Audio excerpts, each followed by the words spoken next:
mereka punya hak untuk melihat uangnya dipakai untuk apa, betul kan? Atau Anda yang jadi aktivis, Pak, saya punya saudara, kakek, nenek, orang tua, paman, apa-apa, nggak usah bikin laporan keuangan pun saya, nggak apa-apa, boleh. Kalau Anda memiliki atau mendanai 100% bisnis Anda, betul nggak? Nggak ada yang salah kan?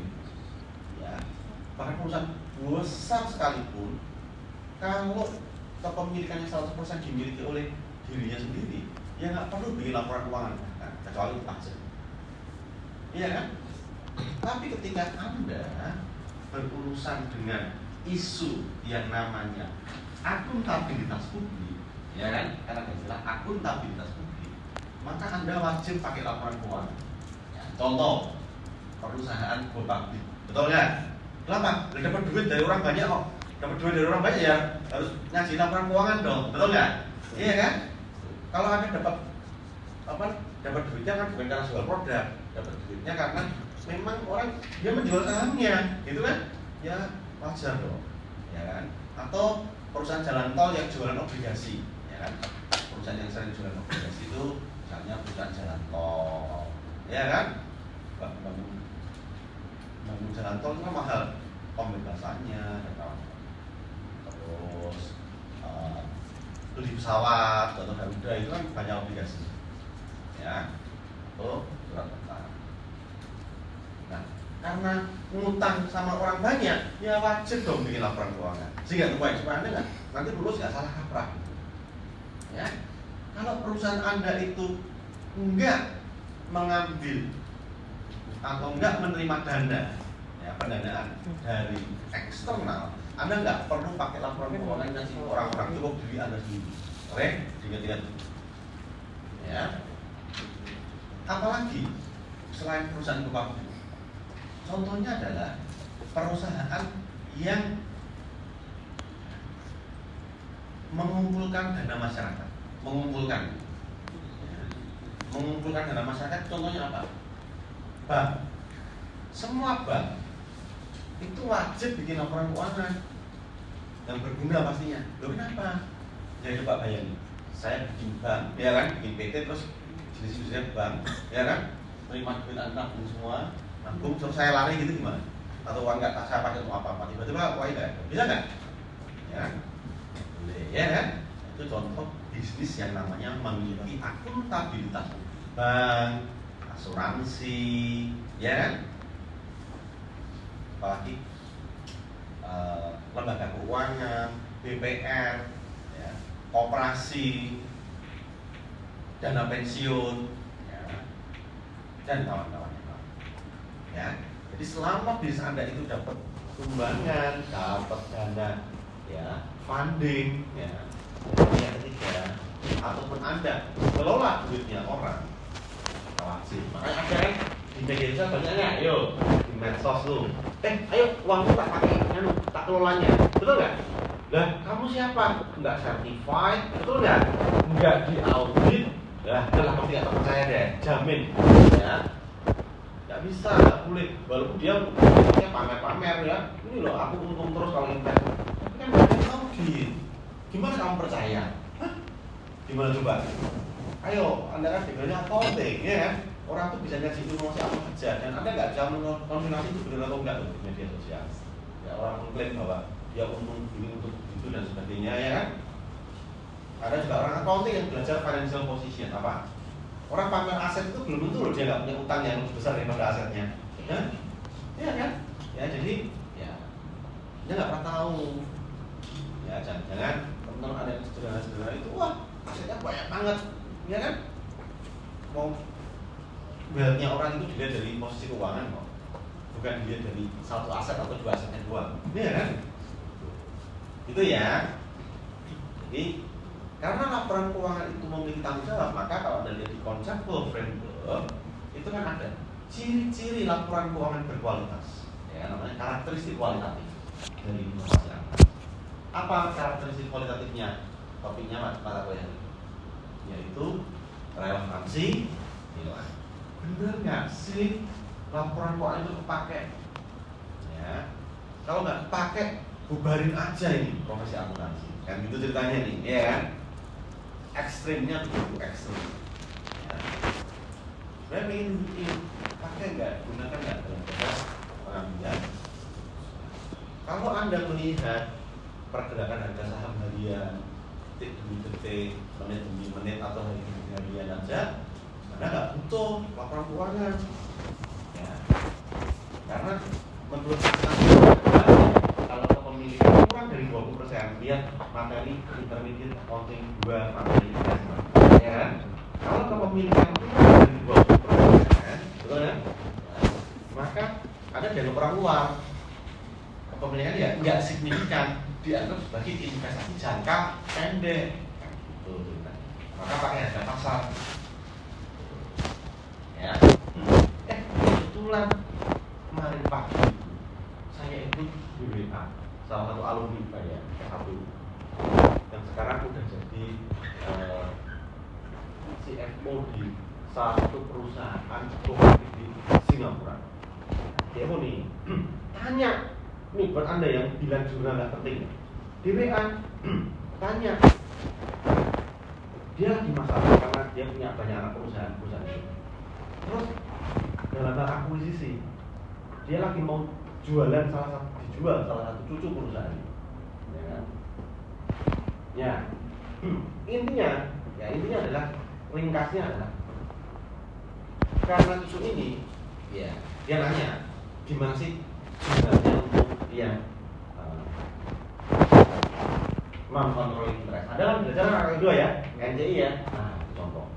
Ya, yang tadinya kepemilikan 100%, dia menjual 60% perusahaan. Nah, sudah. Bahas satu jurnal.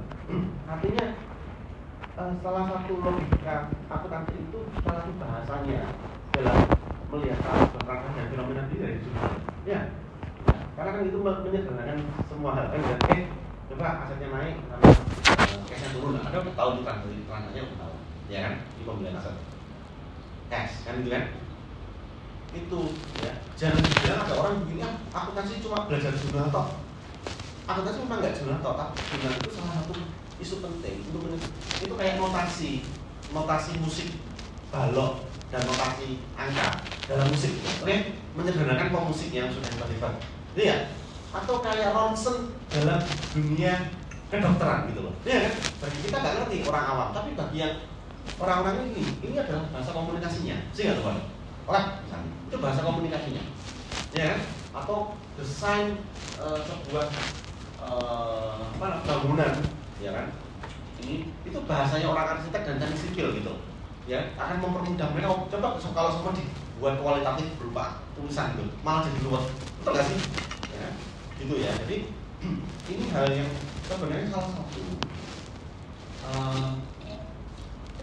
keunikan yang nggak dipelajari di jurusan lain. Itu keunikan Anda gitu. Banyak anak kalau kita saya lihat ya, pengen cari keunikan. Keunikanmu itu ya salah satu adalah komponenmu adalah keunikanmu gitu. Ya, oke, kira-kira gitu ya. Ya sudah, betul kemarin pagi ya, tentang yang ngobrol tentang proses namanya ya kami namakan recognition dari sebuah anak perusahaan, ya karena kan tadinya diaku jadi tadinya dikembangkan jadi enggak kan gitu kan ya. Nah ini segera cerita ya bahwa fundamental dari accounting itu dibutuhin itu di level CFO dan CFO di perusahaan tua itu ya, yang punya banyak anak perusahaan ya. Dan dia ngomong banyak di sini karyawan-karyawannya dia pun level manager. Ya katanya nih ya, anak ubaya nggak kalah akuntansi. Ya ini buat mengingatkan saja, ya kan? Tuh, ya yang beberapa senior kan dia kan CFO kan banyak dan manager ada. Ini kan beberapa nggak update. Buat Anda, ya, supaya bahwa Anda sebenarnya berada di tempat yang tepat. Karena kalau ngomong bisnis ya, coba bisnis itu, ya coba Anda lihat. Kalau bisnis masih kecil itu fokus ke revenue, betul nggak? Ketika naik dikit, dia akan fokus ke funding, betul nggak? Kalau sudah besar, fokusnya apa? Merger and acquisition. Coba lihat perusahaan besar, kerjanya apa sih? Dia nggak lagi ngejar omset, tapi apa? Beli perusahaan yang bagus-bagus, betul nggak? Ya kan? Daripada aku bikin perusahaan baru, dia beli perusahaan-perusahaan. Coba dilakukan Google, beli perusahaan apa yang wah ada startup bagus dibeli deh, kan itu kan. Kenapa takut disami sama startup, dibeli dulu kan gitu kan ya. Itu jadi fokusnya beda ya, masih awal kecil. Ayo Anda goreng gimana caranya revenue itu ya kan, sudah agak besar cari funding ya kan, ayo venture capital baru ke BI, ayo dapat duit ya kan. Kalau sudah besar kayak Telkom ya, Hak Sampurna, coba lihat anak perusahaan berapa ini, ratusan. Goto aja setelah dapat uang ratusan triliun apa yang dilakukan? Beli perusahaan, belanjanya apa ya? Kalau perusahaan kecil belanjanya aset, ini belanjanya perusahaan. Kenapa? Karena dia tahu kalau dia bikin perusahaan butuh waktu sangat lama, betul ya? Ya kan? Terus apa yang dilakukan? Cari bisnis kosmetik, bisnis minuman, ya kan? Bisnis HP misalnya, ya kan? Bisa apa? Udah, paham ya? Itulah kenapa Anda belajar HKS 2 itu, ya, yang belum tahu frameworknya itu kayak gitu loh, ya. Oke, jadi akuisisi dan ya itu kan kelihatan masih wow, tapi ketika Anda sudah berada di perusahaan besar, itu coba Anda cari film-film di Hollywood ya tentang pengacara, nggak usah akuntan. Mereka punya divisi khusus namanya merger and acquisition. Iya kan? Coba pengacara yang besar ya di Indonesia pun sekalipun ada pasti divisi akuisisi. Ya, tuh kata semua. Jadi ini sudah cerita ya, kalau relevan itu berarti informasi akutan harus berkualitas. Caranya gimana? Ya salah satu rujukan yang bisa diukur, kan gitu kan? Yang bisa diukur itu adalah relevansinya terhadap harga saham. Banyak yang bilang nggak ada relevansi. Coba dicek. Artinya Anda belum lihat, coba Anda cek ya. Sampurna, harga saham Sampurna itu kan turun terus nih ya dalam mungkin ya 6-7 tahun terakhir kan downtrend ya. Jadi kalau ada 7 tahun lalu misalnya di Sampurna misalnya 100 juta, mungkin sekarang nilainya cuma 10 juta. Ya. Loh, ada nggak hubungannya sama informasi keuangan? Juga ada. Ternyata memang pertumbuhan penjualan dan pertumbuhan income-nya decline sama. Ya. Anda lihat dari big picture kelihatan gitu loh. Makanya kemarin ada berita, oh kalau mau ada pengurangan cukai kan gitu kan, harga sahamnya langsung naik kencang kan gitu kan, kencang banget harga sahamnya. Kenapa? Karena gross profit marginnya Sampurna dan Gudang Garuda itu sekitar 15%. Jadi jualan 1000 itu dapatnya cuma 150. Ya, belum dipotong expense-nya ya, gross profit margin tahu kan. Sales kurang COGS. Kenapa? Ya karena banyak memotong cukai kan gitu kan. Ini saya bukan penggemar rokok ya, dan saya nggak rokok, tapi juga kita dari kacamata bisnis. Maka ketika cukainya itu nanti misalnya jadi diturunkan, kan omsetnya bisa bisa naik kan karena potong cukai, labanya juga ya naik kencang. Nah itulah kenapa harga saham reaksi ya, itu contoh namanya bagian dari value melompat ya, kira-kira gitu kira-kira buat Anda semua.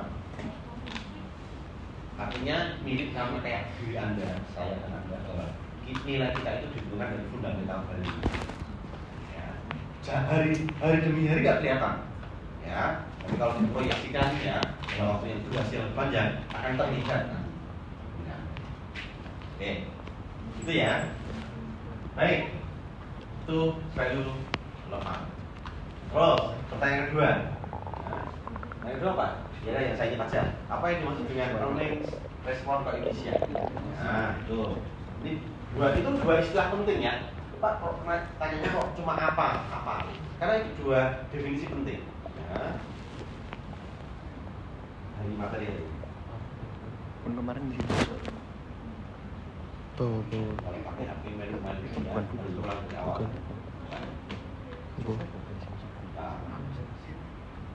Siapa? Ada yang mau menyumbang ide? Ayo. Kopas langsung. Anda kan pengen Kopas langsung. Nanti kalau punya uang banyak pengen Bagi roh aku lah. Gampang kan? Dimulai dari nyumbang ide dulu lah sebelum ngomong nyumbang uang. Ya, oke. Coba silakan. Siapa? Ada? Sukarelawan atau sukarelawati?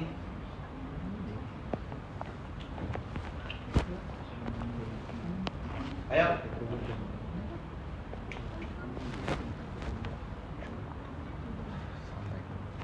responnya? Michelle, ada?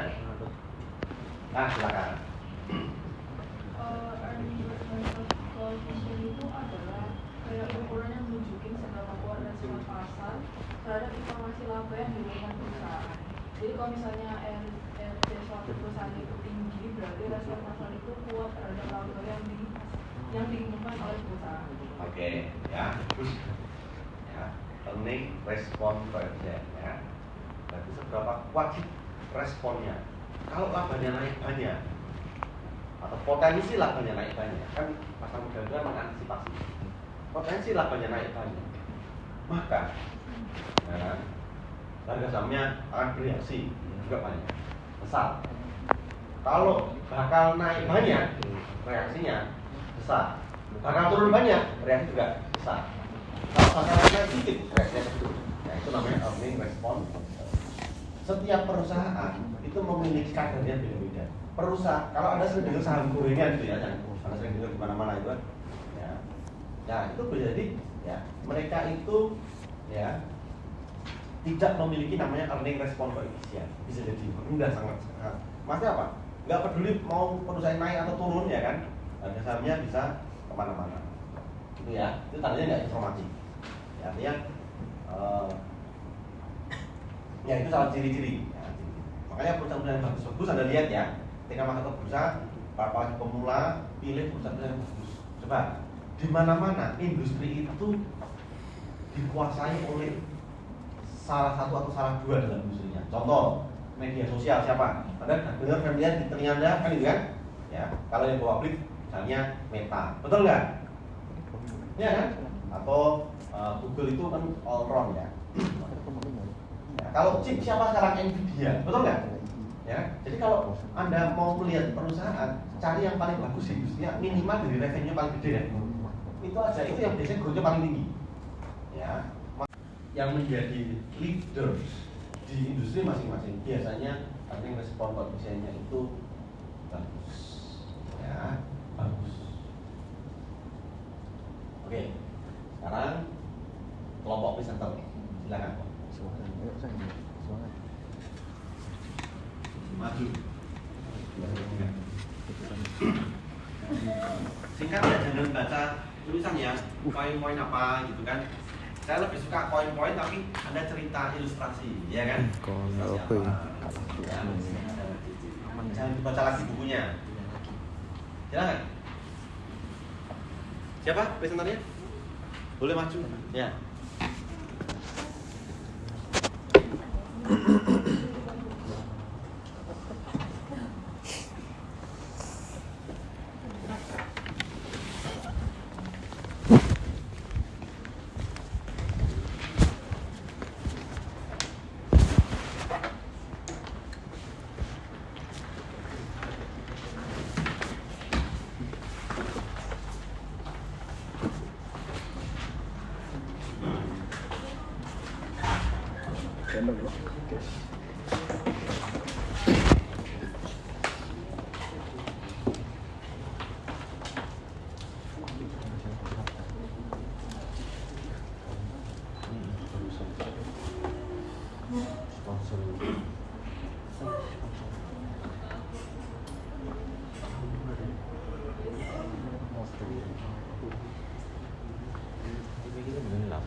Selamat pagi teman-teman. Kami dari kelompok 5 ingin menjelaskan ini anggota kelompok kami. Kebetulan ada yang tidak hadir Pak, soalnya nggak bisa hadir. Banyak banget yang hadir. Ya 3. Ya, saya tahu Pak kemana Pak. Hengki, Jasmine, Ya itulah. Sama. Yang Hengki, ya 5 sama Jasmine ini Pak. Ya, Oke. Mungkin saya akan membahas tentang value relevan. Value relevan nih, seperti yang tadi Bapak Didi sudah jelaskan juga, keuangan yang gimana informasi akuntansi itu dapat mempengaruhi dari pasar itu sendiri. Apa sih informasi akuntansi itu? Seperti kayak laba, ekuitas, dan arus kas. Terus nilai relevan itu ketika dapat mempengaruhi pasar, sehingga dari pasar itu dapat terpengaruhi, jadi dari return sahamnya harganya dapat menyesuaikan. Juga dari harga saham itu bisa laba itu ada 4 faktor, yaitu dari investor kan pasti memiliki ekspektasi untuk invest dan mendapatkan laba itu. Dan kedua juga laba itu biasanya ada bisa laba atau mengalami loss, yang itu merupakan kabar baik atau kabar buruk. Dan ekspektasi itu muncul biasanya dari resiko yang bisa terjadi dari melakukan penanaman saham, dan juga dari volume perdagangan itu dapat naik dan turunnya itu sesuai dengan positif atau turunnya atau negatifnya dari nilai saham itu sendiri, sehingga reaksi saham itu terkadang tuh ada noise-nya seperti apa, harganya itu naik namun responden atau pasarnya tuh yang ikut menanamkan saham itu volumenya dikit. Dan juga dari waktu reaksi pasar tuh ada 3, yaitu waktu pengumuman nih kayak reaksinya cepat. Dari pengumumannya itu menggunakan media yang cepat, seperti kayak apa, media konferensi itu, sehingga pembagian newsnya, informasinya itu dapat dibagikan secara cepat. Terus ada ekspektasi investor yang tadi saya remind juga. Investor kan pasti memiliki ekspektasi dalam menanam saham itu, keinginannya kan pasti ekspektasi dari investornya itu pasti mengalami gain atau laba, sehingga. Dan juga ada faktor lain tuh, ada makro atau defisit pemerintah itu yang biasanya dibilang menutupi dari laba, sehingga harus memisahkan dari pasar luas dan faktor dari perusahaan. Jadi pasar dan perusahaan harus dipisah. Oke, selanjutnya mengenai penelitian dari Bell and Brown. Nah, penelitian dari Bell and Brown ini menggunakan data historis ya. Jadi kalau perhitungannya adalah kecil nggak kelihatan. Ini slide selanjutnya. Menggunakan rumus demikian. Cover. Nah, jadi back lagi. Ya, jadi menggunakan rumus tersebut kita dapat menghitung bahwa misalnya dalam pengestimasian mendapatkan alfa sebesar 0,001 yang ini, terus dengan beta 0,8. Nah, jadi penghitungannya itu dari alfa ditambah dengan betanya, lalu dikali dengan ini di bawah 0,001 akan menghasilkan hasil sebesar yang di atas 0,0009. Nah, dengan actual return-nya sebesar 0,0015. Nah, hal ini akan menghasilkan abnormal return sebesar 0,0006. Nah, kesimpulannya di slide berikutnya ya.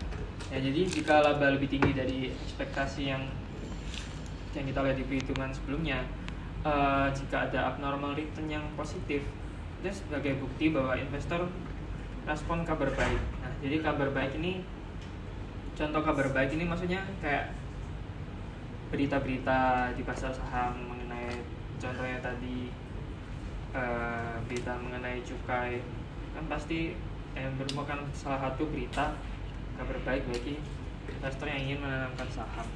Nah, biasanya mencakup 3-5 hari agar berita tersebut dapat diproses, atau jangka waktu agar berita tersebut relevan, jangka waktu relevan gitu. Nah, jika pola konsistensi ini di banyak perusahaan, hal ini mendukung teori pasar efisien dan decision usefulness. Nah, namun keterbatasannya seperti adanya peristiwa lain yang terjadi bersamaan, jadi dua berita yang terjadi bersamaan atau lebih, nah akan menimbulkan kesalahan estimasi di betanya. Nah hal ini menunjukkan dari studinya Brown and Brown itu menunjukkan bahwa market model and TAP CPM tetap cukup andal dalam penelitian. Nah ini mengenai Brown and Brown study menggunakan sampel 261 perusahaan di USA. Nah dengan unexpected earning diproyeksi dengan laba tahun sebelumnya, laba historis. Jika naik menimbulkan good news, jika turun menimbulkan bad news. Untuk good news dan bad news ini akan dibahas di slide berikutnya.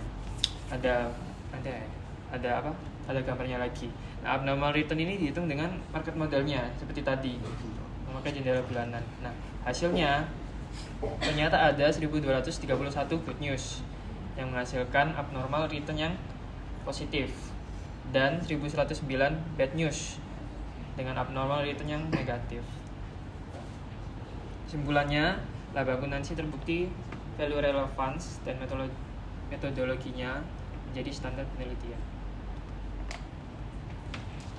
Kemudian di sini ada grafik yang dimana grafik ini tuh disesuaikan sama perusahaan mereka masing-masing. Dan ketiga dari slide di sini itu tuh sifatnya asosiatif. Jadi mulai dari yang ketiga ini itu tuh faktor lainnya tuh kayak semuanya tuh berperan sesuai sama perusahaan tersebut. Dan dari hasil studinya Ball dan Brown itu dia membuktikan bahwa pasarnya udah mengantisipasi labanya, tapi pengumumannya itu tetap penting tapi nggak mempengaruhi dari laba itu sendiri. Next. Kemudian selanjutnya ada dari PPT ini menunjukkan labanya tuh memiliki informasi yang dimana udah dibuktikan sesuai dengan konteksnya. Jadi ERC itu menjadi untuk membandingkan kekuatan reaksi pasar antara perusahaan yang sangat berguna untuk analisis dan investornya. Oke, jadi sekarang saya akan menjelaskan tentang Earnings Response Coefficient atau ERC. Jadi ERC sendiri itu rumusnya ERC sama dengan abnormal return dibagi unexpected earnings. Nah, kenapa begitu? Jadi ERC sendiri itu adalah ukuran, dia itu sebagai alat ukur yang menunjukkan seberapa sensitif harga saham terhadap adanya perubahan pada unexpected earnings.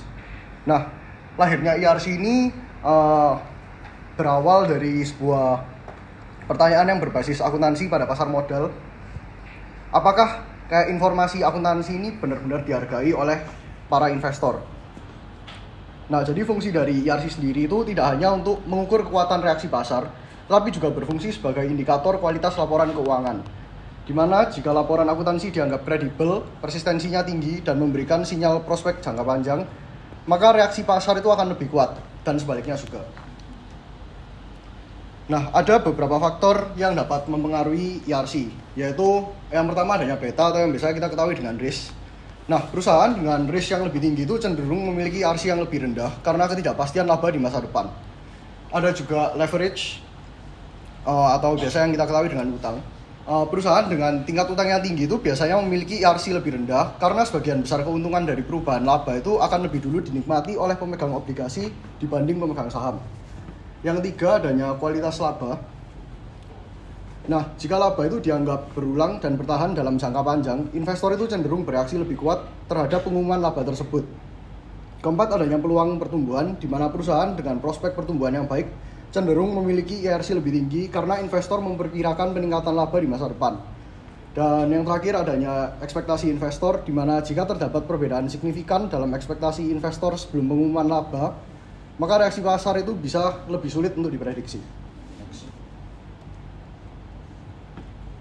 Oke, nah sebelumnya, nah, ini ya kelihatan semua. Jadi tadi kan carry over kan kemampuan item-item di laporan keuangan itu ya berpengaruh terhadap harga saham. Lalu ya,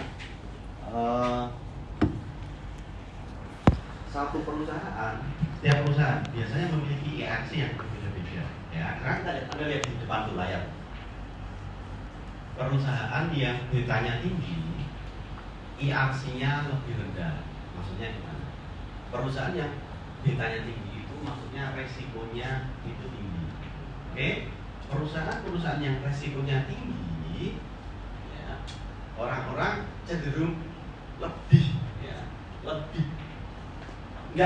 lebih takut, ya, lebih hati-hati lihat laporan keuangannya. Sehingga tahu ya. Tapi perusahaan yang resiko rendah, orang lebih confident lihat laporan keuangan. Sehingga itu kan menjelaskan kenapa IRC-nya lebih tinggi. Ya, kalau IRC itu khusus untuk laba, jadi sejauh mana kemampuan laba berpengaruh terhadap resiko. Leverage sama juga, mirip. Ya, kalau beta itu resiko pasar, leverage ya dianggap sebagai resiko keuangan. Ya, perusahaan yang berutang tinggi, IRC-nya rendah. Ya, kenapa? Karena kalau utangnya besar, itu sebenarnya perusahaan ya itu lebih banyak dimonitor oleh kreditornya dibandingkan oleh investor. Ya, itu alasannya. Oke, jadi kepentingan investor lebih kecil dibandingkan kepentingan kreditornya. Terus kualitas laba tahu peluang pertumbuhan, ya, growth opportunity namanya. Ya, kalau yang punya growth opportunity laba dikit aja itu, ya, orang beriaksi. Ya. Oke, yang lain ada baca ya kesamaan ekspektasi investor. Nah, jadi gini, ini buat Anda semua. Ini ya, ini mungkin materi sendiri juga ada dibahas. Pak, berarti laba yang bagus yang berapa? Anda ingat lagi waktu Anda dulu masih kecil, kalau dikasih hadiah, ya harapannya dikasih hadiah sepeda, ternyata dikasih hadiah mobil-mobilan misalnya, ya kan? Artinya hadiah itu menjadi Anda lebih senang terima hadiah ketika terimanya lebih besar daripada ekspektasi Anda. Betul apa enggak? Ya, Anda cemberut dikasih hadiah sepeda sama orang tua. Gitu kan? Lu kok cemberut kenapa kan dikasih sepeda? Iya, aku pengennya naik motor. Dan begitu. Terusnya, kasih hadiah motor pengennya naik yang lain. Iya kan? Nah, itu yang menunjukkan bahwa kenapa pasar itu bereaksi. Ya. Jadi ada perusahaan itu laba 100, tapi kenapa reaksinya kok cuma segini doang? Atau mungkin negatif, ada laba. Karena ternyata ada yang namanya ekspektasi pasar. Ekspektasi pasarnya labanya 200 nih. Nah, karena dia di bawah ekspektasi, maka dia di responnya negatif. Makanya kalau di warung kopi orang sendiri kan akuntansi anehnya. Labanya ada perusahaan laba kok harga sahamnya turun. Nah, itu karena di bawah ekspektasi sebenarnya. Next page ya. Ya, jadi itu Next page ya. yang menjelaskan masalah ekspektasi. Makanya ada istilah konsensus. Makanya kalau ada buka Yellow Finance, investing.com, ya mas dalam Sharing bisnis Buria itu, atau konsensus analis ya. Kalau analis konsensusnya adalah ya, Sharing Buria, thank sempurna you. itu labanya 100, ternyata besok labanya 150, Oke, bagaimana itu? thank you. Kalau targetnya 100 konsensusnya, tapi ternyata cuma 50, maka ya, sama ya kayak orang demo itu kan karena mereka ya ada kekecewaan. Kenapa orang kecewa? Karena menerima sesuatu di bawah ekspektasinya. Ya, itu ya.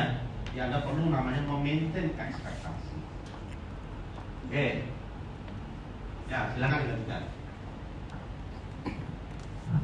Oke, jadi sekarang untuk implikasi dari riset untuk IRC sendiri, yaitu yang pertama ada bagi investor. Nah, penelitian IRC ini membantu investor memahami seberapa besar pasar menghargai informasi laba, di mana jika IRC tinggi berarti laba perusahaan itu memiliki kredibilitas dan dianggap relevan untuk menilai prospek masa depan. Dan sebaliknya, jika IRC rendah, menandakan kalau investor itu harus lebih berhati-hati karena kualitas laba itu diragukan dan dipengaruhi oleh faktor risiko dan leverage.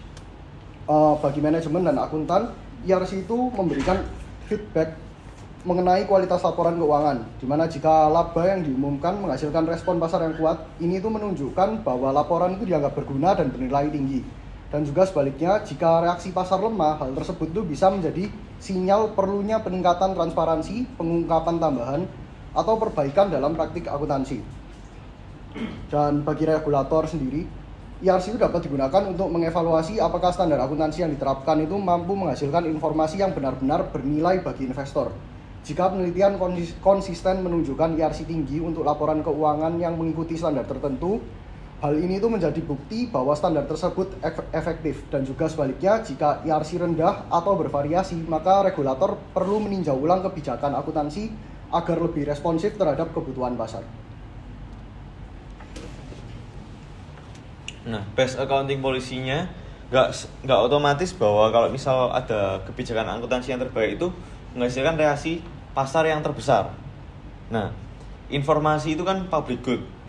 Investor itu nggak menanggung biayanya secara penuh. Bisa jadi bermanfaat bagi investor, tapi juga bisa merugikan secara sosial. Nah, tadi kan informasi itu dampaknya bisa beda-beda. Bisa membantu investor atau pesaing, juga bisa merugikan bagi manajer atau stakeholder pemegang saham. Nah, di krisis 2007-2008, fair value itu terlalu pro-cyclical, jadi memperbesar boomnya.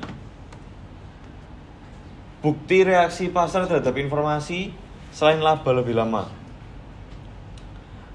Ada pendekatan nggak langsung, yaitu informasi yang mempengaruhi kualitas dari laba, ada tercermin lewat ERC tapi nggak dari reaksi langsung.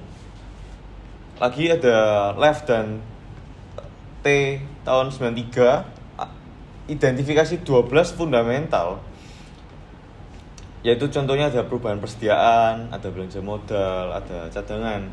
Itu berpengaruh pada skor kualitas laba, juga menambah daya dari ERC. DeFranco 2011, harga saham itu bereaksi terhadap catatan laporan keuangan, kayak misalnya ada kewajiban sewa, off balance sheet. Nah, reaksi yang didapat itu terutama berasal dari analisis yang dapat merevisi target harga. Nah, conclusionnya pada value relevance, reaksi pasar terhadap laba itu kan penting ya. Nah, itu sangat kuat, juga mendukung tentang teori pasar efisien dan decision usefulness. Akuntan harus bisa mengungkap non-recurring agar investor nggak salah nilai dari persentasenya dari laba itu. Terus juga reaksi pasar bisa jadi panduan, karena sifatnya informasi itu kan sebagai public good, nggak bisa dijadikan sebagai satu-satunya dasar untuk kebijakan. Terima kasih. Oke, kita vlog untuk presentasi. Langsung aja dulu, silakan. Ya. Presentasi berikutnya, silakan.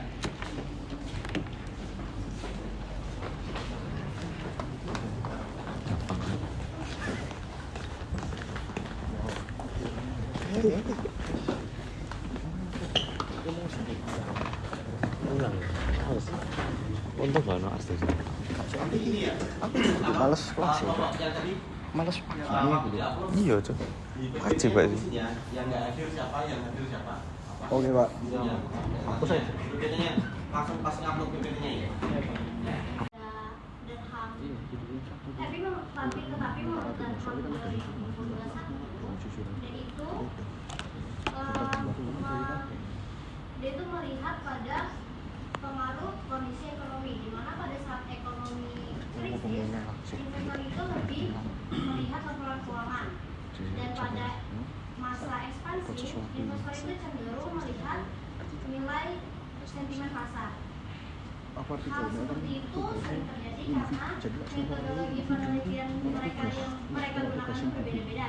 Contohnya misalnya ada yang menggunakan model price base dan ada yang menggunakan return base.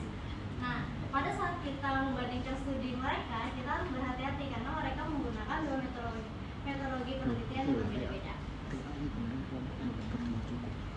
Saya akan membahas yang pertama itu metodologi ini itu pendekatan yang ditetapkan adalah structure literature review dengan mengacu pada rekomendasi Massaro et al. Pada tahun 2016 dan Webster and Watson pada tahun 2002, di mana proses pengukuran literatur yang digunakan itu melalui database akademik seperti ProQuest, EBSCO, dan Google Scholar dengan menggunakan kata kunci value relevance economy, economic condition accounting, dan financial statement economy. Di dalam proses review kami juga menerapkan kriteria inklusi yang jelas pada artikel yang dianalisis. Di mana studi yang dimasukkan itu adalah penelitian empiris yang menilai hubungan antara informasi akuntansi dan dengan nilai pasar atau return saham. Yang dengan begitu hanya artikel yang relevan secara langsung dengan pengukuran relevan yang dipertimbangkan. Hengki itu bukan pintar. Selain itu kami juga menggunakan metode backward Kalau secara IPK kan harusnya dia lebih tinggi jauh ya daripada aku. Kemudian Aku IPK aku nggak ada selalu bayar Fourier. Itu berapa? Mana? 3 Mas. Cuk foto cuk. Aku makasih soalnya gara-gara aku lah kamu pulang terus yang semester 4 itu aku ngotrol cuk. Pak tes itu bayar kok gampang kasih matang cuk ajar cuk. Semester 4 itu apik cuk. 4 atau 5? 5 sih nggak teli. Dalam tabel panel A, B, C yang menyajikan tujuan penelitian, sampel serta kemampuan. Berarti IPK mu itu gara-gara males toh, itu gara-gara kop. Nah, nanti ini ya buat ada semua, nanti ini sangat membantu artikel ini, namanya artikel literatur review. Enaknya artikel literatur mau coba ya, artikel yang memiliki jenis literatur review itu enaknya adalah Anda sudah punya otomatis ringkasan dari banyak tulisan, oke? Ya, itu ringkes dari banyak tulisan, bahkan kalau Anda lihat di PDF-nya ya, itu sudah ada tabel-tabelnya ya, literaturnya apa aja. Itu at least sangat membantu Anda kalau misalnya nanti Anda skripsi dengan topik-topik yang mirip-mirip seperti ini, itu Anda sudah menghemat banyak waktu ya. Tinggal nambahin tahun-tahun yang lebih baru saja ya. Anda sudah punya namanya, itu namanya state of the art ya. Itu apa namanya, ibaratnya kalau kita masuk ke museum itu sejarahnya sudah ada itu loh ya kan ya, dari tahun ke tahun sudah ada ya. Jadi Anda tinggal nambahin tahun-tahun yang lebih baru, Anda tahu perkembangannya seperti apa. Oke, nah ini kenapa artikel ini dihasilkan ya, sehingga kita nggak menemukan lagi, orang itu kan pengennya menemukan lagi sesuatu yang baru, benar-benar baru, nggak ada ya buat Anda semua ya.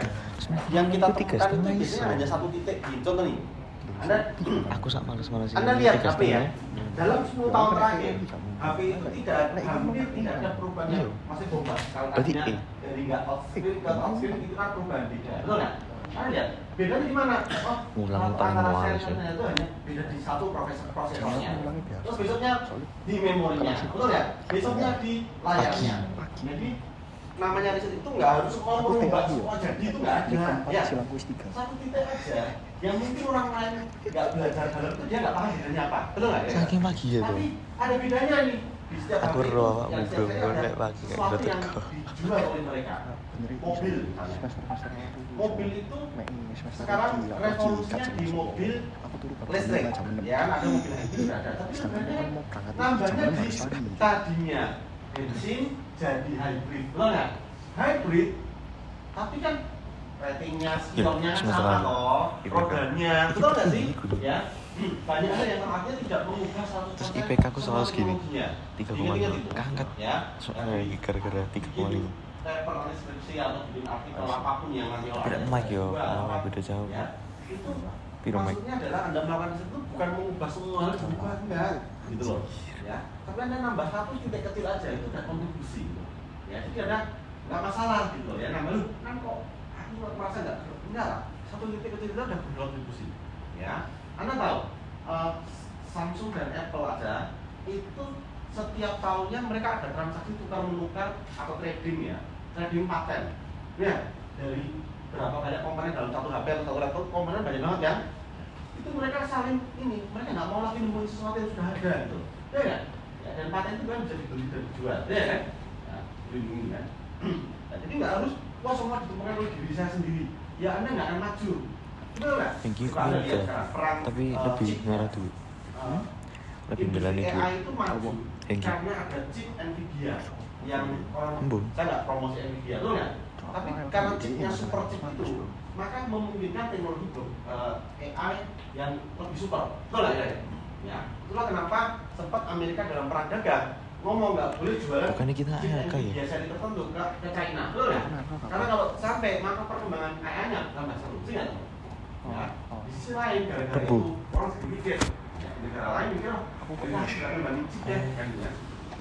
Tapi kan kita itu saling membutuhkan. Kalau kita dia apa kita lakuin sesuatu itu kita nanti ketinggalan, betul nggak? Nah, kita gunakan sesuatu yang sudah ada. Nah, kita juga begitu ya. Jadi ini sering salah kaprah waktu bikin skripsi. Wah semuanya baru, Pak ini nggak ada di dunia ini yang memiliki. Kalau nggak ada berarti memang aku tidak menarik. Dia nggak ada yang tertarik. Iya kan? Ya, menarik gitu loh. Tapi artinya oh sudah ada, tapi ini di sini kemarin dulu. Aku developnya apa? Ya kata kuncinya developnya. Gitu ya, benar ya. Jadi jangan semuanya itu baru. Udah malah tinggalkan jadi ambil itu. Ya. Oke silakan. Ini paper disaket enggak? Tidak tahu. Daripada kau tulang baiknya aku sudah Ini juga terdapat metodologi pengukuran kalian tapi kalau yang berfokus pada efek skala, timelines, dan practice achievement based model. Yang pertama terdapat masalah efek skala yang disebutkan bahwa masalah umum model berhasil harga saham di mana harga saham menjadi variabel dependen yang perusahaan itu cenderung memiliki variabel akuntansi yang besar ulang yang jika tidak dikendalikan itu hubungan antara variabel akuntansi dan harga saham bisa tampak kuat hanya karena ukuran perusahaannya saja, bukan karena informasi akuntansi itu sendiri. Menurut Aston dan Brown et al. Berpendapat bahwa temuan studi ini sebelumnya itu mungkin menerapkan asosiasi palsu karena efek ini.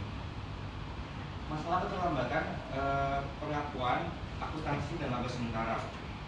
Ini tuh merupakan kekurangan umum model berbasis imbal hasil, di mana laba akuntansi mungkin tidak segera mencerminkan semua informasi relevan yang bagi pasar, atau mungkin mengandung komponen sementara yang tidak berkelanjutan, yang bisa melemahkan hubungan antara laba dan imbal hasil saham dalam jangka pendek.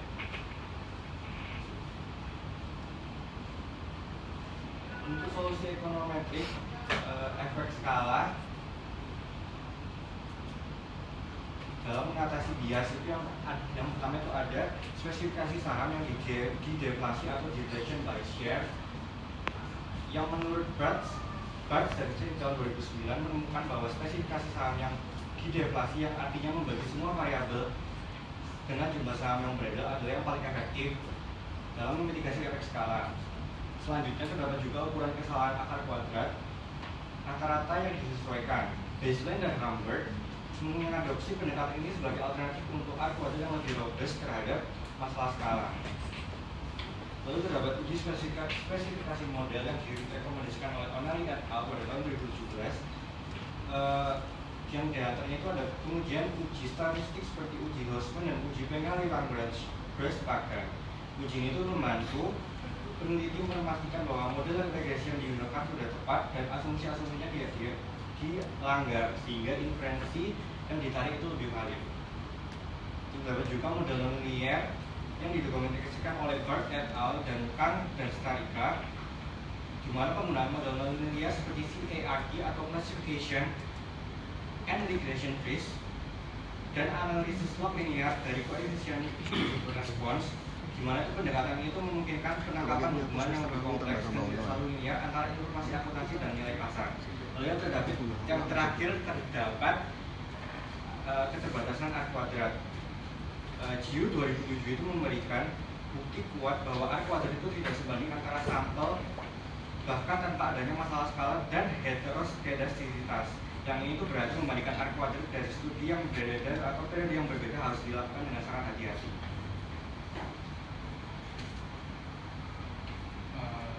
Ada hasil review.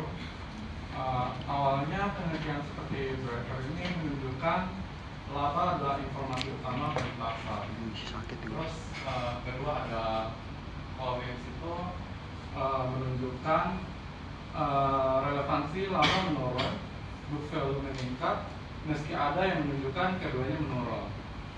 Terus ada yang ketiga yang Brown et al. Itu menunjukkan hasil yang tergantung dari metode dan periode dan juga industri. Secara praktis, book value itu lebih relevan untuk perusahaan yang bangkrut, pertumbuhan rendah, atau dalam merger dan akuisisi.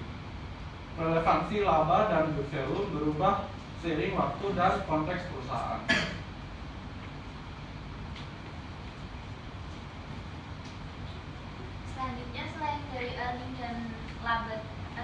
laba tadi dan book value, itu juga ada informasi akuntansi lain yang juga penting buat investor. Yang pertama ada arus kas operasi. Nah di sini tuh di penelitian ini terbukti kalau misalkan lebih relevan dibandingkan laba, terutama saat kondisi perusahaannya tuh lagi krisis.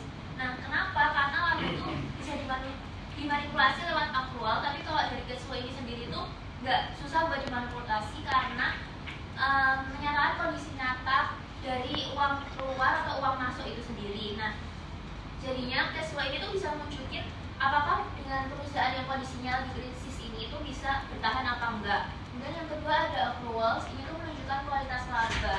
Misalnya laba perusahaan tuh diumumkannya besar, tinggi, tapi akrualnya tuh juga besar. Nah ini tuh bisa jadi sebagian dari labanya itu ada piutang tak tertagih. Jadi di sini akrual tuh bisa jelasin kalau misalkan laba itu benar-benar berkualitas atau cuma angka di kertas aja. Kemudian juga R&D dan aset tak berwujud. Nah di perusahaan berbasis teknologi ini tuh R&D memiliki relevansi signifikan terhadap harga saham, di mana investor tuh lebih memperhatikan pengeluaran R&D karena dianggap mencerminkan prospek pertumbuhan jangka panjang daripada angka laba sekarang. Misalnya Apple, itu tuh bisa aja labanya kan fluktuatif, tapi karena investasinya besar di R&D itu, akhirnya investor tuh ngasih valuasi tinggi karena bisa mencerminkan inovasi jangka panjang. Kemudian juga ada metrik non GAAP seperti EBITDA atau adjusted earning. Ini tuh ditunjukkan di penelitian kalau misalkan nggak selalu unggul dibandingkan earning dalam menjelaskan return saham. Kadang tuh metrik ini bisa bantu investor dapat gambaran yang lebih jelas, tapi juga menyesatkan kalau misalkan nggak transparan. Kemudian juga ada implementasi XBRL reporting. Ini tuh standar pelaporan keuangan digital yang memudahkan investor untuk akses dan analisis data. Nah di Amerika Serikat ini tuh bisa meningkatkan relevansi laporan keuangan karena efisiensinya sendiri. Tapi kalau misalkan di Jepang dampaknya tuh nggak signifikan. Kemudian juga ada revenue recognition pada .com era. Nah ini tuh praktik pelaporannya seperti gross up revenue atau barter revenue. Misalnya Pak saling tukar iklan lalu dicatat sebagai revenue besar, padahal cash flow-nya tuh nggak ada. Nah ini tuh justru menunjukkan relevansi keuangan tuh jadi turun karena nggak mencerminkan kenyataannya. Nah terbukti kalau misalkan .com itu tuh jatuh pada tahun 2000 sampai 2002 karena awalnya tuh investor merasa kalau misalkan perusahaan internet itu melonjak yang gila-gilaan saat investasinya. Nah padahal tuh laba nggak menghasilkan laba karena perusahaan ini cuma ngandelin revenue barter tadi. Akhirnya waktu sadarnya itu valuasi saham terlalu tinggi dan laporan keuangan tuh nggak mencerminkan kenyataannya. Jadi pada tahun 2000 itu jadi gelembung.com itu jadi pecah. Oke, di sini saya akan membahas bagaimana sih kondisi ekonomi itu dapat mempengaruhi relevansi dan nilai itu sendiri. Nah, di sini kami sudah memasukkan ada beberapa argumen dari beberapa penelitian. Nah, menurut Johnson, argumen itu lebih relevan pada saat terjadinya ekspansi dalam suatu perusahaan. Nah, tetapi ada juga yang mengatakan, Jensen et al. Mengatakan earnings dan book value itu meningkat pada masa resesi. Lalu ada juga mengatakan relevansi earning meningkat saat ekspansi dan menurun pada saat terjadi krisis. Lalu yang terakhir ada pada tahun 2019 ada yang mengatakan saat ekonomi menurun relevansi earning ini juga malah meningkat gitu. Nah dari 4 argumen ini kami menyimpulkan bahwa pada masa resesi ini relevansi earning dan book value itu akan meningkat. Kenapa sih dia meningkat? Karena pada saat resesi atau krisis ini tingkat ketidakpastian itu akan tinggi, sehingga investor itu akan lebih berhati-hati dalam melakukan investasi dalam pengambilan keputusannya. Nah, karena investor ini menjadi lebih berhati-hati, jadi dia tidak mengandalkan informasi dari earning dan value saja. Jadi mereka akan mencari opsi lain, seperti misalnya laporan keuangan. Jadi cash flow itu akan diperhatikan.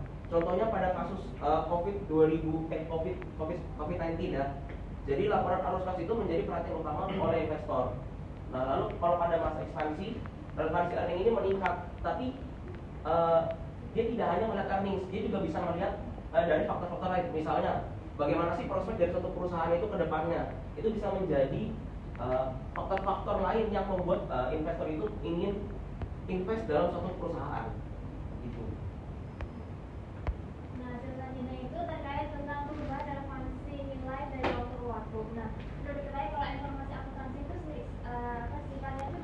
Jadi mereka itu bisa apa yang relate, apa yang relevan di 20 tahun lalu itu belum tentu relate kalau misalnya diterapin di tahun sekarang, dan belum tentu relate juga kalau misalnya diterapin di 20 tahun depannya. Jadi semuanya itu bergantung karena teknologi, ekonomi, dan juga peraturan akuntansinya itu berbeda kan atau berganti. Nah, di sini dijelasin di 3 poin kalau misalnya relevansi itu berubah seiring struktur ekonomi dan teknologi. Jadi seperti yang kalian tahu kalau dulu itu banyak perusahaan yang dominan punya aset berwujud, misalnya kayak pabrik atau bank atau perusahaan manufaktur kan mereka punya banyak aset yang berwujud. Jadi itu aset tersebut itu langsung tercermin di neraca laporan mereka. Jadi waktu itu investor itu berjalan sama laporan teknologi untuk melihat bagaimana perusahaan tersebut. Tapi seiring berkembangnya zaman, seiring berkembangnya internet, globalisasi itu banyak perusahaan yang udah main di teknologi, udah punya banyak aset tak berwujud, yang dimana aset nggak berwujud itu nggak bisa secara langsung tercermin di laporan laba rugi. Jadi zaman sekarang itu investor nggak cuma berpegangan sama laporan laba rugi, tapi juga melihat aset tak berwujud yang dimiliki perusahaan itu tuh ada prospek nggak sih ke depannya kayak gitu. Jadi itu kenapa relevansi nilai itu berubah seiring struktur ekonomi dan juga teknologi, karena yang dulunya investor tuh cukup dengan melihat laporan laba rugi aja untuk melihat data saham, tapi sekarang juga bertambah dengan intangible aset yang dimiliki perusahaan itu apakah ada prospek untuk kedepannya atau enggak, tapi juga bisa jadi untuk tahun kedepannya itu ada pegangan baru gitu loh untuk investor itu. Lalu yang kedua, pergeseran dari ekonomi itu membuat intangible lebih penting. Seperti yang bilang tadi, investor nggak cuma saat ini, investor nggak cuma melihat di laporan laba rugi, tapi juga intangible yang berpengaruh gitu. Misalnya dulu Grab nih, waktu dia go public, mereka tuh sebenarnya rugi guys di laporan laba rugi, tapi investor tuh melihat kalau misal Grab itu punya apa namanya customer yang aktif gitu. Jadi investor menganggap kayak oh masih bisa nih kalau misal dipertahankan dia bakal sukses nantinya, dia masih bisa bertahan sampai sekarang. Terus yang ketiga, standar akuntansi baru itu mempengaruhi relevansi. Jadi kalau dulu itu di laporan laba rugi itu kan pakai historical cost, dimana dia pakai harga baru beli aset tersebut. Tapi kalau sekarang standar baru itu nyuruh untuk pakai fair value, dimana disesuaikan dengan kondisi pasar saat ini. Jadi ngebikin laporan itu supaya lebih up to date dengan kondisi sekarang kayak gitu. Jadi ngebikin relevan, tapi juga ngebikin investor untuk lebih hati-hati lagi. Jadi selanjutnya ada informasi tentang akuntansi dan relevansi nilai. Jadi selain laporan keuangan, sekarang investor itu lebih banyak menggunakan informasi non akuntansi dalam mengambil keputusan. Misalnya itu ada opini analis, terus ada sentimen yang muncul di media sosial, terus ada pencarian data di Google Trends. Informasi seperti ini tuh seringkali lebih cepat muncul dibandingkan laporan keuangan yang aslinya. Jadi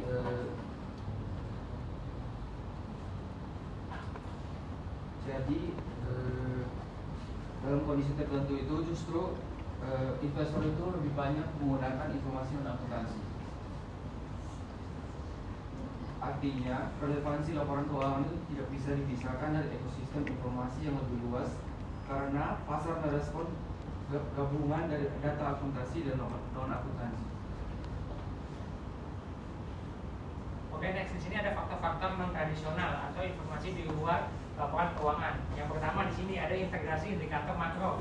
Nah, di mana itu penelitian perlu mengaitkan faktor ekonomi makro itu seperti inflasi, suku bunga, dan ketidakpastian terhadap kinerja suatu perusahaan. Kemudian yang kedua ada analisis industri, yaitu jadi kita boleh menganalisis itu antar industri untuk melihat perbedaan atau pola yang berbeda dari antar industri tersebut. Kemudian yang ketiga ada fokus pada intangible, yaitu aset tidak berwujud seperti research development atau intellectual capital. Nah, semakin dianggap penting dalam mencerminkan nilai sesuatu perusahaan. Kemudian yang keempat ada integrasi informasi non tradisional. Nah, itu data dari media sosial, analisis sentimen, dan sumber informasi lainnya di laporan keuangan itu dapat membantu dan memahami kondisi perusahaan itu lebih secara menyeluruh. Kemudian faktor yang terakhir ada metode modern, yaitu pendekatan penelitian akan banyak menggunakan teknologi modern seperti machine learning, non-linear models, dan big data untuk mengolah informasi secara lebih kompleks dan lebih relevan.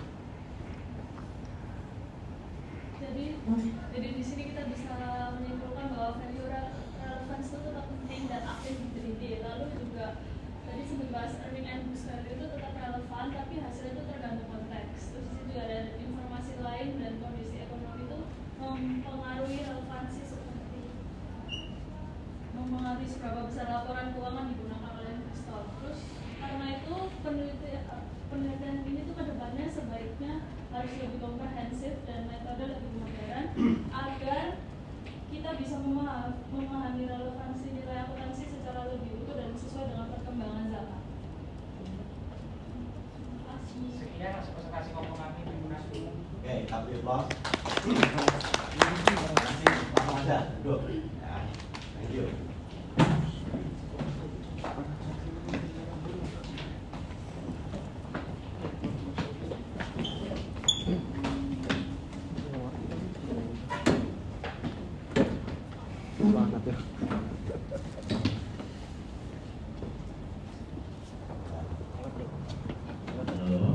Ya, belajar apapun ya, belajar apapun memang kita harus berpandangan multi perspektif, betul kan? Betul. Dunia tidak disekat-sekat oleh pengetahuan, ya. Oke, dunia kan nggak disekat-sekat oleh pengetahuan, tapi memang kita punya spesialisasi, ya kan, untuk membedakan dengan yang lain. Tapi bukan berarti spesialisasi kita itu membuat kita itu kayak kata dalam pemburu. Kita hanya tahu itu aja. Anda jadi pengusaha kopi itu juga harus tahu yang lain, kan gitu kan? Supaya gimana sih ngembangin bisnis kopi ini? Ya, Anda lihat kan bisnis kopi bersamburan kan ya? Ya, yang dulu nggak terpikirkan cara ngembangin bisnis kopi kayak gini. Ya, warung kopi dulu kan enggak, ya kan? Jadi itu pula dengan teknologi ya, sekarang ada era apa? Tadi disampaikan big data. Ya, data itu sebagai salah satu fondasi dari perkembangan teknologi yang lain. Contoh AI itu kalau nggak ada big data, ada AI, nggak ada, ya kan? Ada AI. Sekarang muncul lagi yang kita 1 tahun terakhir kita dibanjiri dengan generatif AI, betul ya? AI yang bisa menghasilkan teks, ya kan? Menghasilkan suara, menghasilkan gambar, menghasilkan video, ya kan? Ya. Nah, jadi apapun ya, nanti misalnya aku nggak tertarik nanti di akuntan atau auditor, ketika Anda berbisnis pun Anda gunakan pengetahuan ini untuk bisa ya memahami atau mengembangkan model bisnis, ya kan? Ya. Yang kopi sudah menjamur kan? Kopi itu kan Anda lihat kan banyak franchise baru kan, karena mereka presentasi di venture capital, presentasi ini loh aku mau buka di setiap kampus satu misalnya. Maka ketika didanai dapat pendanaan dari venture capital, dia tinggal merealisasi aja, buka di setiap ini dapat telepon dari nggak tahu. Sekarang tahu ya presentator. Bank itu kan gara-gara kan dapat 200 triliun yang 5 bank besar itu kan, Anda tahu ya ceritanya ya, dari pemerintah. Akibatnya apa? Mereka kan over liquidity, betul kan? Orang kalau duitnya terlalu banyak itu resiko apa? Kehilangan daya beli, iya kan? Ya, kenapa? Karena bank harus bayarin Anda bunga Anda dong, betul kan? Interest expense banknya. Ya maka dia harus nyalurin secepatnya nyalurin kredit kepada orang-orang supaya dapat interest revenue. Itu bisnis banknya kan harus dari interest revenue lebih besar daripada interest expense. Ya. Nah, apa yang terjadi gara-gara bank itu? Maka bank benar-benar sekarang lagi pusing. Loh, kenapa pusing? Karena biaya labanya turun atau rugi. Jadi ya kalau yang besar-besar mungkin labanya turun doang lah, nggak rugi lah. Kenapa? Ya itu kalau sampai nggak ada orang yang utang sama mereka, betul nggak? Ya harapannya banyak yang utang untuk diputar dalam bisnis, nanti diputar kan. Kalau konsumsi bahaya kan berhenti ya. Nah ini makanya salah satunya ya sekarang gencar banyak teman-teman juga ya, yang lain-lain juga sering diteleponin sekarang ya. Ayo utang gitu loh, ya kan? Oke. Nah, tadi yang terakhir tadi bicara tentang teknologi ya. Saya juga mau video ini ya. Saya kebetulan saya lagi punya mainan baru. Ya, ini mainan baru. yang apa namanya personal assistant by AI ya. Nah, tunggu. Ini baru. Halo. Halo Dedi, ada yang bisa saya bantu? Ya. Kan tak kenalin ya. Namamu siapa? Nama saya Susi. Senang bisa berkenalan dengan Anda, Dedi. Oke. Ada yang bisa? Ya nih, saya mau mengajar mata kuliah akuntansi namanya Very Relevant in Accounting Information. Kamu bisa bantuin aku nggak ngobrol-ngobrol? Tentu, saya bisa bantu Dedi untuk berlatih mengajar mata kuliah Value Relevant in Accounting Information. Kita bisa melakukan simulasi diskusi atau tanya jawab seputar materi tersebut. Apa yang ingin kita mulai? Kamu bisa kasih contohnya nggak kira-kira apa? Tentu, misalnya saya bisa bertanya tentang definisi dari value relevance dalam konteks informasi akuntansi. Apa? Atau Halo, bagaimana? udah berhenti dulu. Nah, dia ngikut, dia kalau dimarahin Ada mau. yang ingin? Ya. Tentu, silahkan bertanya Didi. Nah, definisi value relevant apa? Daddy. Keren. Value relevance. Hambatannya cuma visinya, ya kan ya. Betul, sinyal bisa menjadi salah satu alasan pembelajaran. Ada hal lain yang ingin Dedi diskusikan mengenai mata kuliah akuntansi? Ini para cocok. Ada mahasiswa saya yang nanya nih, gimana caranya merayu temennya? Saya tidak bisa Oh, memberikan nggak bisa. saran tentang cara merayu teman. Ada hal lain yang ingin Dedi diskusikan mengenai mata kuliah akuntansi? Oh, nggak bisa deh. Itu dulu, makasih ya. Sama-sama Dedi. Jika ada hal lain yang ingin ditanyakan atau didiskusikan, jangan Nah, ya itu contoh. untuk memberitahu saya. Selamat mengajar. Nah, oke ya, keren kan? Ya, ini contoh yang apa namanya dedicated ya, dedicated. Dedicated. Ya, kan? Ya. Oke, jadi itu kira-kira. Ya, jadi memang kita nggak bisa memilah-milah diri kita ya dengan adanya teknologi. Justru teknologi itu memboosting your performance ya. Nggak bisa gitu. Di semua bidang ya, di bidang olahraga teknologi boosting the performance ya kan. Tapi jadi lebih tahu ya gimana caranya di bidang kesehatan boosting the performance dari health system ya kan. Ya sekarang ada teknologi kan ya. AI itu baca ronsen, ya kan? Ya, itu mempermudah. Apakah mengganti? Enggak, justru malah boosting dokter jadi kerjanya lebih cepat, lebih akurat dan lebih confident, ya kan? Untuk ngomong ke Anda. Ada lagi AI untuk deteksi macam-macam, ya. Jadi sekali lagi ya, teknologi datang itu untuk boosting your appearance, ya, boosting your knowledge, ya, boosting your performance, ya. Itu. Jadi gunakan itu untuk boost yourself. Ya, bukan justru Anda tergantung yang akhirnya Anda nggak bisa ngapa-ngapain kalau nggak ada itu. Oke? Baik, gitu ya. Tadi presentasinya 2 kelompok, oke, dan saya kira sangat komunikatif. Presentasi yang kedua ini tentang Anda kalau valuasi perusahaan itu, ya, formanya itu Anda perusahaan itu dipengaruhi oleh book value plus earning. Jumlah dari earnings kan itu kan earnings ya. Artinya apa? Nilai perusahaan itu sebenarnya kan nilai bukunya ditambah kemampuan dia menghasilkan earnings di masa mendatang. Bahkan nilai bisnis Anda kayak gitu. Betul nggak sih? Kalau perusahaan nggak mampu dapat earnings gimana? Ya berarti nilai sahamnya akan tergantung sama book value dari equity. Jadi nggak tahu logikanya, iya kan? Itu ya makanya equity dikatakan sebagai net asset ya. Equity itu kan nilai usaha ya. Tuh. Makanya kalau perusahaan yang kemampuan generate revenue proyeksinya earningnya bagus, maka harga sahamnya akan makin tinggi. Ya gitu ya. Ini kalau pakai cara ini ya. Itu yang artikel ini sebenarnya menjelaskan ini loh dampaknya bahwa earning sama ini punya pengaruh ke harga saham. Bahkan dalam kondisi ekonomi yang bagaimana, dalam situasi khusus tadi apa dijelasin ya. Itu itu adalah gambaran proses valuasi ya. Jadi semua manajer investasi atau venture capital itu salah satu cara untuk menilai valuasinya adalah itu ada beberapa cara. Pak, kalau perusahaannya masih rugi terus kayak GoTo atau Bukalapak gimana? Ada teknik yang lain, tapi itu tekniknya lebih berisiko. Tapi ini yang lebih paham. Ya, karena gimana bisnis itu harus menguntungkan. Anda bisa ngomong gini, loh Pak, Bukalapak sama GoTo itu kan rugi terus. Iya, karena dia ekspektasi pada titik tertentu dia akan bisa untung. Ya, dia ekspektasi. Nyatanya ya semoga bisa, kan gitu kan? Ya, kita nggak pernah tahu masa depan. Saya dan Anda nggak pernah tahu masa depan, tapi at least kita berusaha menggunakan pengetahuan kita untuk mengestimasi masa depan. Ya, oke. Selamat makan pagi. Sampai jumpa. Oke, makasih Pak. Oke. Nah, tolong sedikit ya, ini ya. Ya Pak. Thank Jadi you. kapan? Makasih, Pak. Ya.